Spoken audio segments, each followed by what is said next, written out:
From Friday to Saturday, March 15th and 16th, 2019, the Ahmadiyya Muslim Community Thailand held 2019 Jalsa Salana in Bangkok. The opening ceremony was led by Maulana Uung Kurnia, the president of Ahmadiyya Muslim Community Thailand, after Friday prayers. For 2 days, the participants were treated with various spiritual activities, such as congregational prayers and a series of religious speeches in Urdu, English, Thai, and Indonesian language. My name is Hasnain Amin Majoka. I come from Pakistan. I living since 5 years in Thailand, and I have attended several jalsa in Thailand.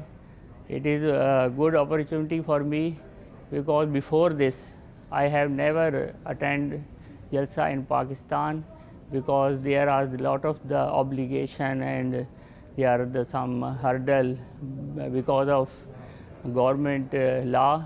That's why it is wonderful experience for me in Thailand. And there is a small Jamaat, but they are very active. Every program doing very well, particularly in the Jalsa Salana, Thailand. Thank God, Jalsa Salana Thailand runs smoothly. A total of 711 people participated in this blessed event. They are not only came from Thailand, but also from Indonesia, the Philippines, and Bahrain. Alhamdulillah dengan karunia Allah Subhanahu Wa Taala, pada hari ini Jemaat Ahmadiyah Thailand akan melaksanakan Jalsa Salanah yang ke-18.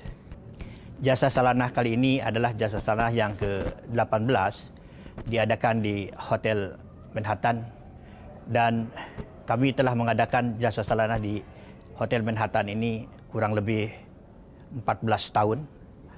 Yang pertama diadakan di bagian selatan. Pada waktu itu hadir hanya 70 lebih sedikit lah 74 orang. Kemudian yang kedua di Syaraburi di resort, hadir pada waktu itu juga kurang lebih 100 orang, dan alhamdulillah di Hotel Manhattan ini tidak kurang daripada 300 orang, dan sekarang hampir 700 orang yang telah terdaftar di Jemaat Thailand. MTA Indonesia Studios reported exclusively from Bangkok, Thailand.